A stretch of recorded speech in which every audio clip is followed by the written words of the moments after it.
think it's good. I'm an idiot. Okay, today we're going to go through a little bit of notes on linear equations today, and really kind of focus on, can we mix the systems with equations today. We've been talking about a lot of slope. In fact, that was your homework, your page 192. That's due Monday. So if you were not here yesterday, we had page 192, 1 through 3, 5 through 11, 12 through 17, and 30 through 33. Due Monday, I think it's pretty easy. A lot of those problems, you're just finding slope, the fraction. Remember, when you're finding slope, and whatever your dots are, you got to look for the actual points, the coordinates. Pull those numbers, whatever these are. Maybe it's negative 2, 3, and maybe this is 3, 1. Maybe those are your numbers. When you're writing slope, your slope is a fraction. I had a lot of people yesterday tell me this. Like, they're finding slope and they're writing their numbers in here, whatever they were. This is not slope. That's a coordinate. Yeah, so and I'll make fun of you for that, so don't put that. It's got to be a fraction. So, it's got to be a fraction. Remember, we had the formula yesterday. You have to actually show me the formula. I know a lot of you can count your fingers, like how far down and how far across, but your formula should prove that, right? That you're actually subtracting the y numbers, that's 3 and 1, and then the other x numbers are 2 and 3, and you're actually subtracting them. This should be negative slope by looking at that line. Alright, now today, we're going to look at the types of linear equations today. And why I want you to have your Chromebook out, we're going to go to a program called Desmos, and we're going to actually graph today a little bit. And we're going to try to see, can we find spots that are intersecting? Find those actual locations, because Desmos will allow you to do that. But for right now, have your notes out, have your Chromebook out beside you. You won't need to open it, so just keep it closed right now. So we'll eventually get there. I'll give you the link. I'll put it on the board here in a little bit. But I do want to practice that. And it's the easiest way to do that is just using your computer and you can graph. But we're going to get there. For right now, you definitely need your notes out. Let's write down the types of linear equations. So again, we're in section 3.4. We're actually moving on. These are linear equations. And we're going to mix it all together today so we can see how systems work. Okay? Okay, we good? Alright, so linear equations. The types that we're going to discuss today. Number one, the number one go-to type of linear equation is slope-intercept form. That's the one we're going to use a lot today, just for graphing purposes. The second method, the second type, is called point slope. Point slope form. That's the go-to version if you actually had an equation. Do you have some graph paper? Yeah, right there. You're gonna pass right in front of the camera. Oh. Right in front of the camera. Stack. No. All right. That'll be funny to watch. All right. So, but anyways, this is the go-to form if you actually have a line on a graph and you want a formula for it. And so the top one is what you use when you want to go graph something. So that's why we'll talk about the differences as we go here. The third type is called standard. Standard form. That's the form that I used for when we did linear combination method. We did the systems. So they're all related. They're all based on the same concept, how we can draw lines. In fact, all three can be written from each other. You can rearrange and get from one form to the other form and vice versa. That's why it's kind of useful when we start practicing this, that you get to see an actual graph to see that the numbers are still the same, the graph is still the same line. Okay, so does everyone have those three written down? We're going to practice the top one. We'll practice the third one for sure today because I want to mix it all together. And then the second one we might do at the very end of class today. Just because it is important. This one is the main form that we use in Algebra 2 and Pre-Calc, which I know is a little weird, why we wouldn't do that today. Today is more or less about graphing and then tying it in with systems, which is the bottom one. So that's what we're going to look at. Okay, questions, comments about what we're doing here? Okay, perfect. Let's start with the first one. Slope-intercept form. So slope-intercept form. Okay, now again, what this is, it's a form of a linear equation. Or linear function, however you want to say it. And what I mean by that is it's just a way of writing the actual formula down. It's just a form of it. This is the formula that you get. Y equals mx plus b. How many people have actually seen that formula before? Okay, so it looks like a select few of you have, or at least you remember it enough. But this is the go-to form we use when we want to graph something. So the uses for it is graphing.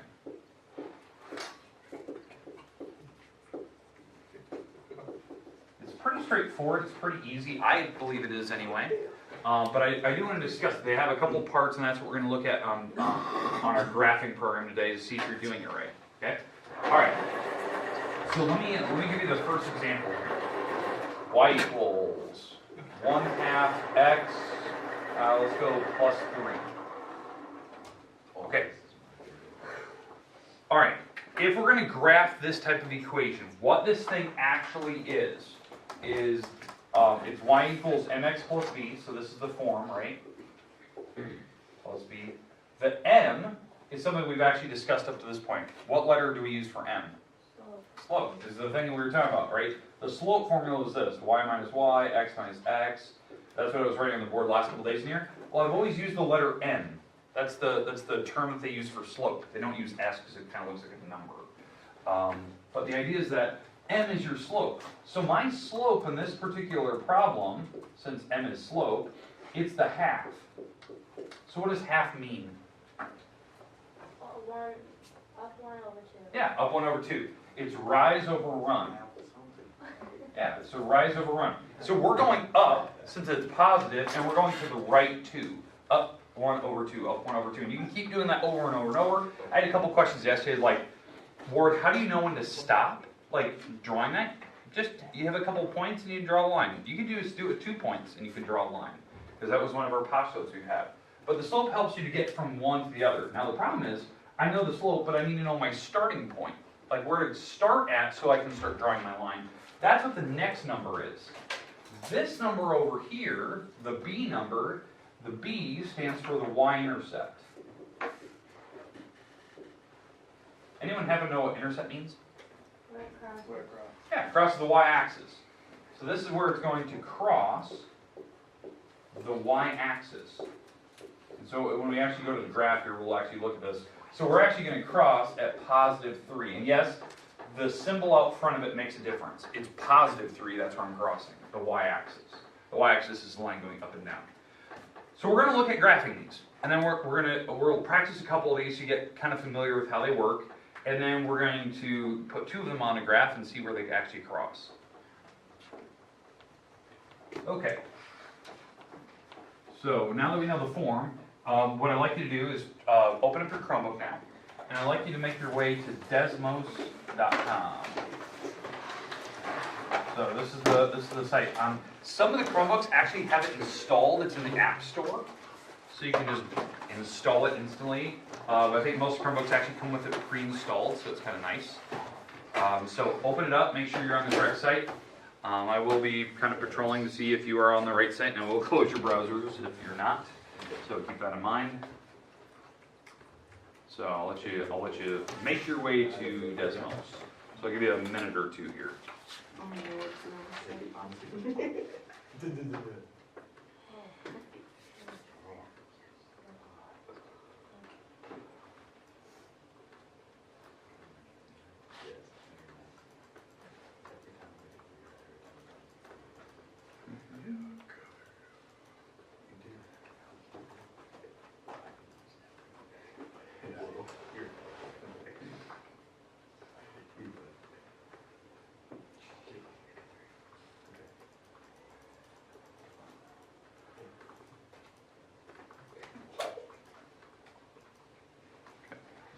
Let's make our way to Desmos, and then we'll get started here.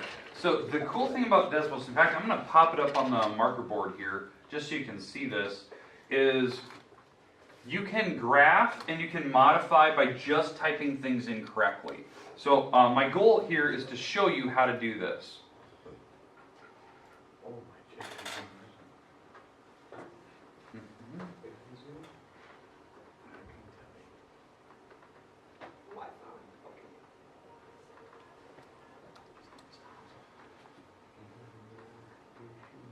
All right, and you should be able to just click start graphing, all that good stuff. You guys know the drill, but if you've actually used this, how many people have actually used Desmos in like algebra class? Oh, interesting. Okay, I figure most of you would have. All right, so never mind. Sorry, I was assuming too much. All right, so let me pull up. Here it is. So Desmos is kind of an interesting little program. As you can see, you can add functions with this little plus on add items.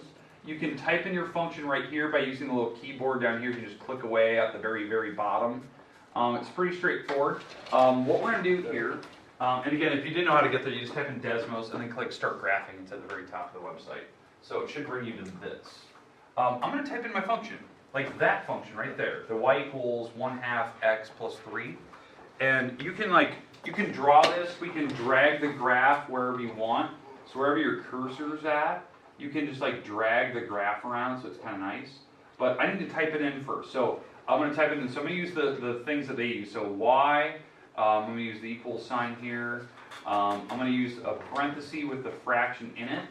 1 divided by 2. 1 divided by 2, close the parenthesis. I'm going to get out of the parenthesis now using,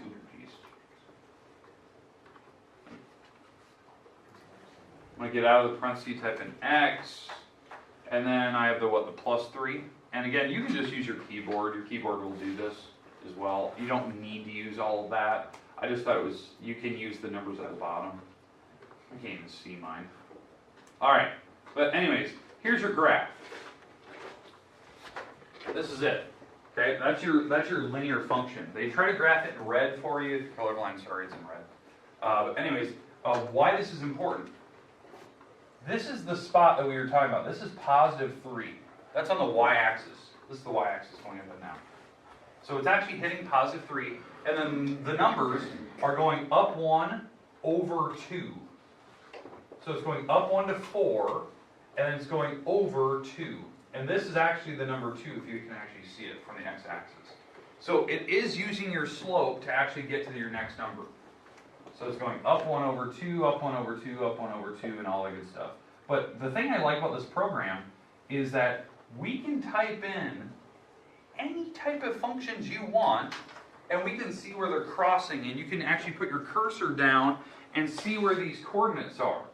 Like you can highlight them and see where that's at. Like all I did there was just click. I just clicked and I want to see where that's at. I click here, I can see where this is at. It can give me like a ballpark. It's gonna be decimals. I think it's kind of a cool program, especially when you start like really using it to like see where things are crossing. I think this is really, really kind of cool how that works. But anyways, let's type in another function. Let's type in a different function. Let's type in a function like let's go y equals. Let's go negative 1x, and let's go plus 6. So negative 1x plus 6, and I'll write that down here. I'm going to write it down right over here. I know you can kind of see it from my marker board, but let me write this down. So negative 1x plus 6. Okay, let's discuss what this is. Okay, what form is that written in? Which form? Which form we were just working with a little bit ago? Slope intercept. So what is my slope on this particular problem? Negative 1. It's negative 1 over 1, just so you know that. You can always make it a fraction by putting a 1 on the bottom. But it is negative. It is going down, as you can tell. What is the y-intercept number? What's my y-intercept? 6. Positive 6. All right. Now, do you agree that they are two distinct lines? They are unique, right? Are they perpendicular to each other? Yeah. No. How I know that? How I know that this line is not perpendicular to the other one? Now, I know that they are intersecting. Like, I can see this. They did cross. But are they actually perpendicular? The answer is no. How I know that? When you actually look at their slopes, the slope of this line right here is negative 1 over 1. The slope of the red line is half. Well, the only way that they can be perpendicular is that they're flips. What would make this perpendicular is instead of using 1 over 1, if we did negative 2 over 1, that would have made it perpendicular. It would have made it a perfect 90-degree angle. But I didn't do that. Because how I know that? They have to be opposite reciprocals. You flip the fraction over and make it opposite. Well, I didn't have that. So these are most definitely not perpendicular. I know on your homework that you have, there's one of those questions. Is your problems parallel? They're definitely not. Are they perpendicular or are they just intersecting? Neither. So this is an intersecting type of problem. Do you understand how to check that now? Okay, now, here's my question. Where do they cross? What is the coordinate where they actually met? Right here. Say it again? 2, 4. 2, 4. Now, how you write that? You have to use the x number first, y number second. It has to go in alphabetical order. It's a coordinate where they're meeting. Now, how you can do that? You can literally just click. If you just click on it, it will tell you where they cross. Now, if I changed my slope, like what we've been talking about the last couple days, they would not cross here anymore. That's why I was trying to stress so much that your slope is super, super, super important. Because if my slope is off, they would not cross at 2, 4 anymore. They'd cross at a weird decimal. All right, questions, comments about this type of problem here? Okay, here's what I like you to do. I like you to close your Chromebook. Don't close the browser. Just close your notebook for right now, the Chromebook, because I'm going to try to walk you through the other form today. Okay, so close it. You don't need your Chromebook anymore. Not anymore. We'll come back. But not right. All right.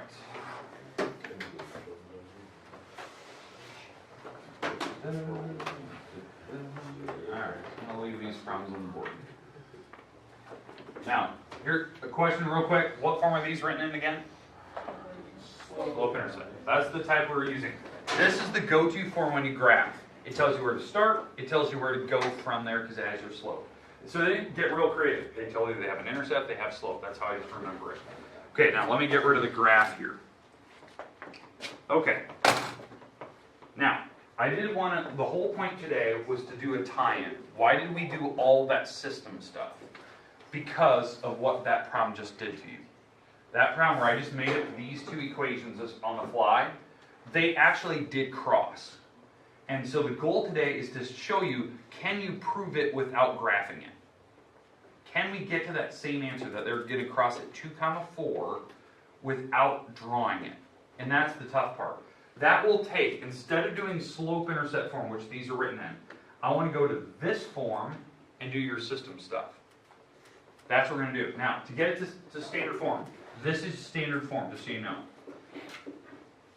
AX plus BY equals C. This is the form I want to get to. So that means the X and Y have to be on the same side, and then the numbers on the other side.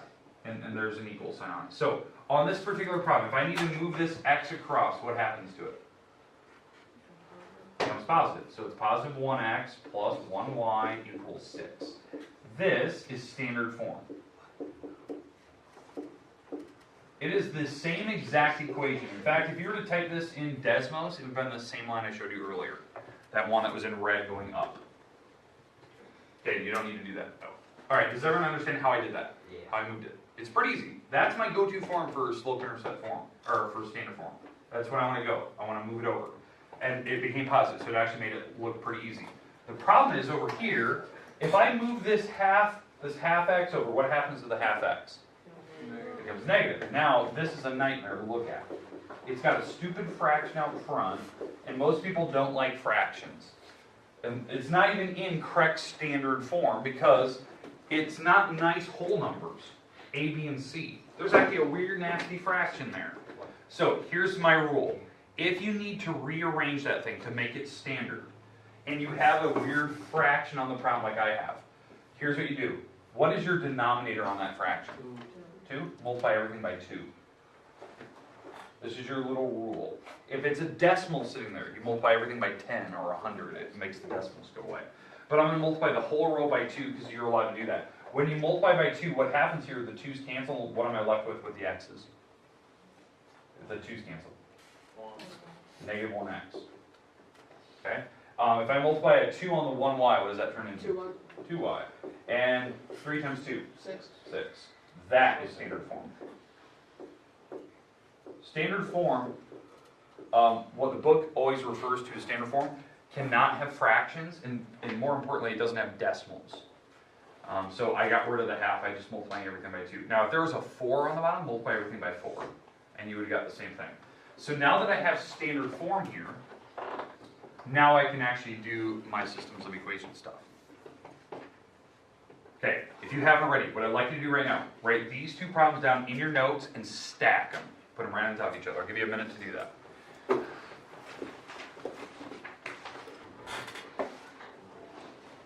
So I want you to write your two equations down and stack it.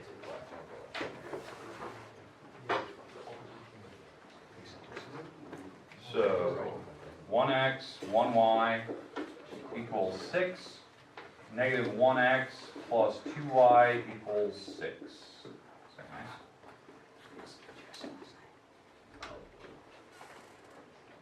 Hey, go. Go. You're right in front of my camera. Shoot. Go. Get out. Alright, Alright. Okay, alright. So, does everyone have the two equations written down? Do you have them stacked? Alright, now, we're going to do the system stuff. We're going to do this by the normal linear combination method, the method we did all last week and earlier on Monday this week. Okay, so we have them stacked, we draw a line, so let's go through our 5-step process. So no, step number 1, they're already stacked above each other. Step number 2, let's pick a letter. X is a good choice. You're picking X's now. Step number 3, are they the same number in front of your variable, the X? Yes. Are they already opposites? yeah. Yes, perfect.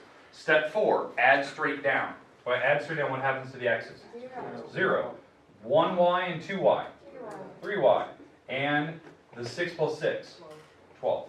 Again, I add straight down, even if the numbers are negative or positive. But the numbers had to be the same with whatever letter we picked X's, and they had to be opposite. Question? So now only one number has to be negative? Yeah, well, the idea is that if it's already opposite, you don't have to do that rule where you change the whole row. So if that was a positive, we'd have to change the whole row. So, yeah, because whatever letter we pick the X's. They're already the same number, they're already opposite. So that's the kind of the rule. We didn't really talk about that a lot. Okay, so now at this point, I divide the 3 over, and what's my y? 4.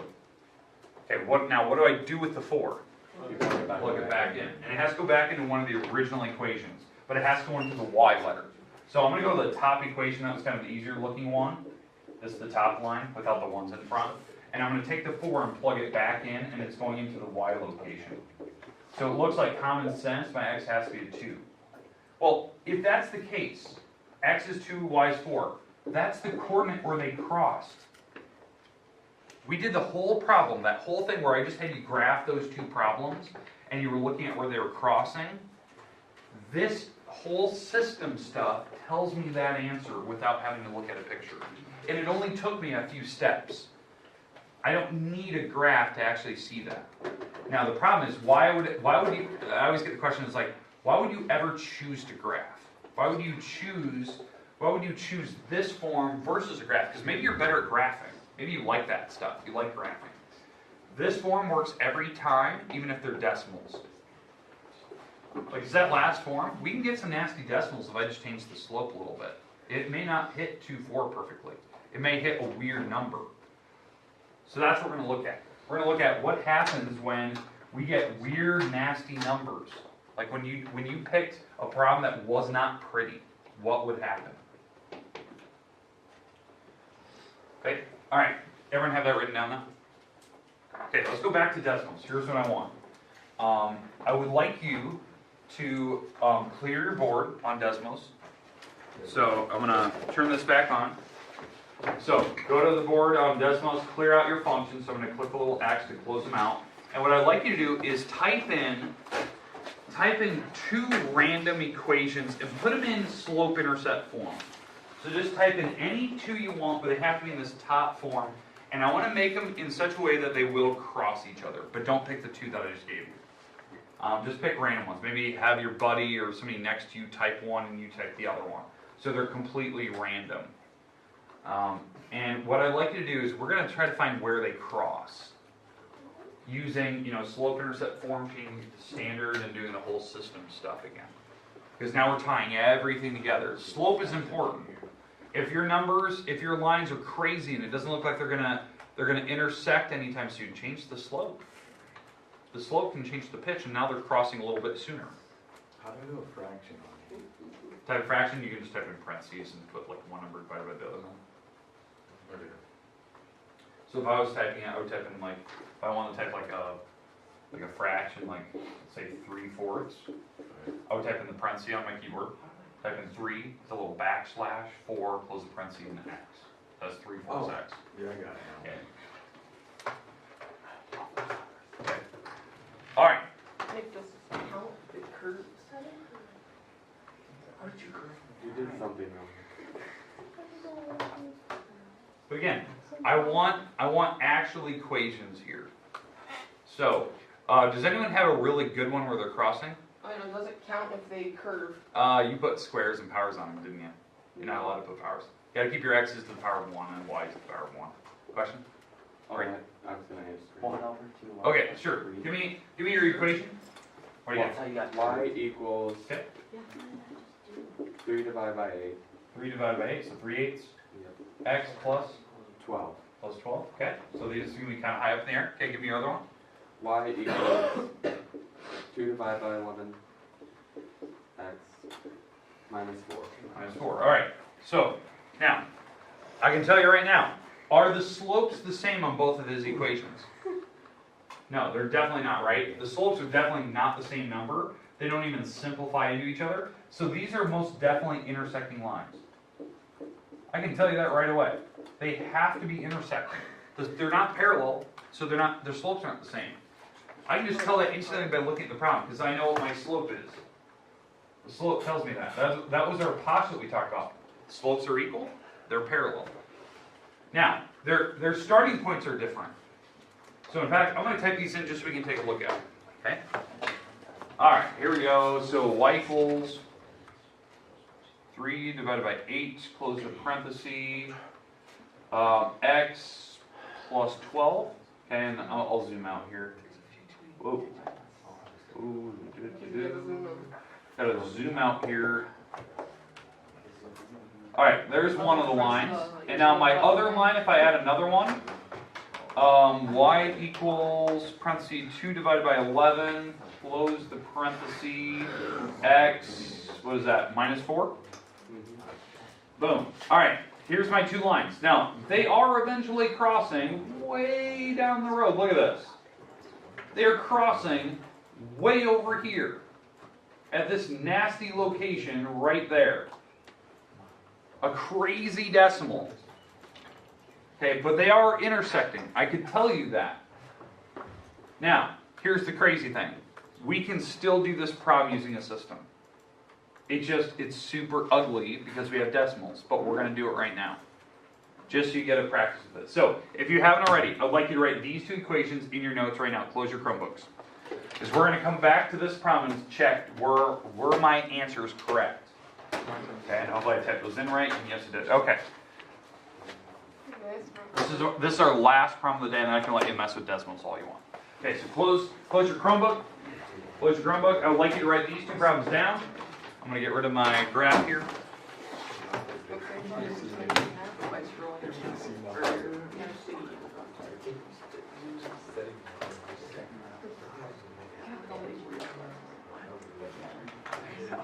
Okay, now what we're going to try to do, we're going to try to do this problem using a system to see where they're crossing. Now the graph obviously told me that, but I want to see this by hand, so we were tying everything we did last week with what we're doing this week. Now, the whole point of this week was talking about slopes. I could tell instantly that these slopes were different, and they had to intersect, they had to cross, because the slopes are different. The slopes are the same, they're parallel, and it wouldn't work. Okay? Alright, but for intersecting, okay, I need to change these. Like if I want to do that whole system stuff, I need to get them to look like this. Right now they're definitely not in that form. They're actually in slope intercept form. Each of these are. So I need to change them. Because y equals mx equals b. So, what do I need to do first? How do I need to change this to standard? What's the first step? Multiply by 8. multiply everything by 8, and what else do I need to do? Flip. Yeah, move the x across. So I'm going to move the x across here, and I'm going to do what Fred said, where we have to multiply by 8. So here's the top line. I moved the 3/8 x across. It became negative. And we're going to do what Fred said, multiply everything by 8, because that was the bottom number. So if I multiply everything by 8, it turns out to be the 8's cancel here, so that's negative 3x. That's an 8y. And this is a 96. That's 12 times 8, 96. Okay, so there's my top equation. There's the first one. Just simply rearrange to better form. That's standard form. X, y equals a number, so it's kind of nice. The bottom one, same thing. I'm going to move the 2 11ths over, so it becomes a negative 2 11ths, x. It's going to join the y on the other side, and we have that negative 4 left on the other side. Right? Because I just moved this 2 11ths over, and the negative 4 stayed over there. Now, what do I have to multiply on this problem? 11. So you have to multiply everything by 11, because that's the bottom number. So we're going to multiply everything by 11, get rid of the fraction. So that equation, if the 11s cancel here, what is that? Negative 2x, 11y, what's on the other side? Negative 44. Okay, is everyone kind of following with me with how we're doing this?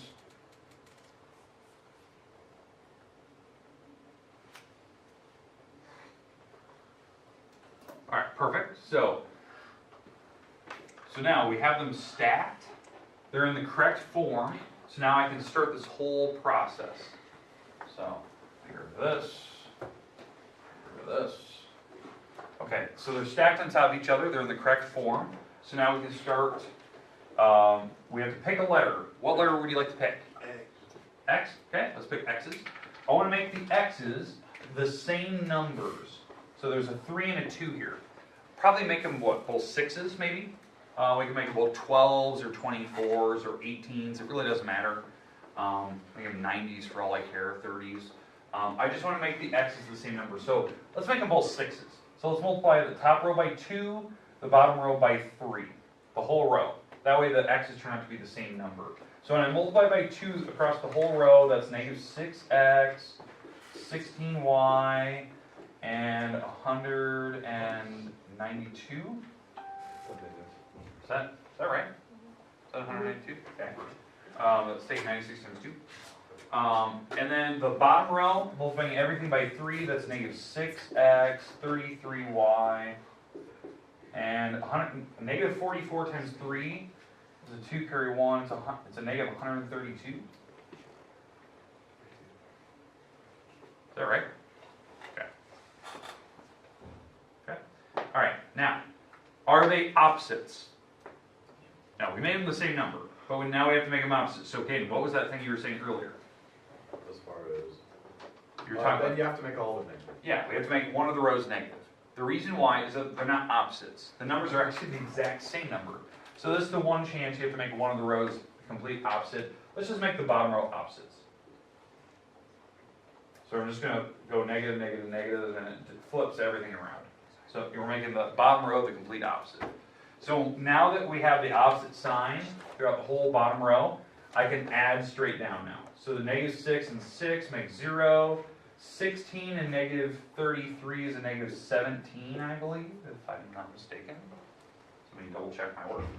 And then I'm adding the back two numbers, and I get a 4.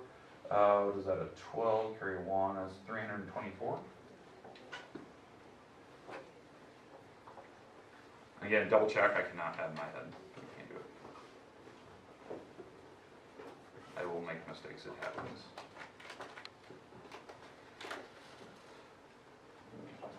All right, what's my last step for this part anyway?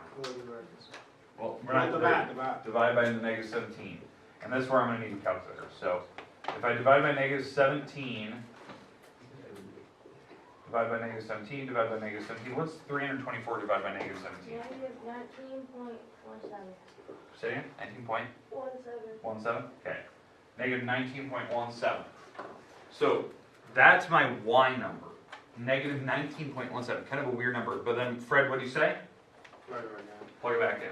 So now we have to take that weird negative 19.17 and plug it back into one of my original equations. But what letter is it going into? It's going into the Y letter. So I'm going to take the top one because I don't really care which one I plug it into. And I'm going to take that negative 19.17 and plug it back in. And we have to actually solve this thing. So I'm going to actually need my calculator here. Because those are some crazy numbers to me. All right. Let's see. 8 times 7 is a 6, carry a 5. 5 times that is 13, carry a 1. 8 times that is 72 plus a 1, 73, carry a 7. And 15, so let me double check on my work there. Actually, I have a calculator in my hand. What am I doing? 19.17 times 8. Yeah. And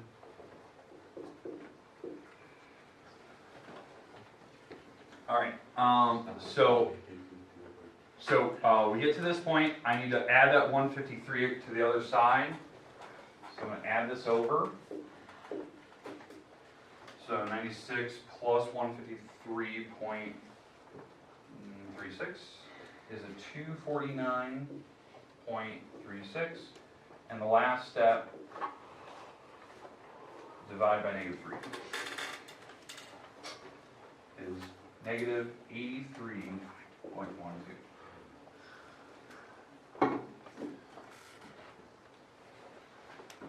Questions, comments about what I just did there? Now, the whole goal today was to write down where do they cross. So what was my X number over there? Negative 83.12. My Y number is negative 19.17. And the whole point is to go back to Desmos and check were we correct. Were we at least in the ballpark to where I put my dot? And again, Desmos is approximately, my dot isn't even in the right spot. I just clicked randomly close to it. Negative 82-ish, yeah, it's close to mine. Negative 19, yeah. So we're in the ballpark. This is actually the exact answer. Desmos right there is approximating. It's trying to get close. Because again, I just clicked randomly. That's the only problem with doing graphs, that we can get close. You may not know exactly the right number. It might be a decimal. That's why the system stuff actually works out better. All right, we're done for the day. Homework, due Monday, page 192. You got to find slope. Remember, you have to actually show me the slope formula and you have to tell me the type. Don't forget to do that. And then some of those problems you have to graph. Did anyone need graph paper? Did you already lose this? Anyone need graph paper for the homework that I gave you yesterday?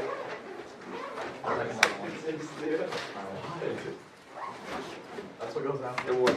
I'll take an hour. I'll take one more. Sure.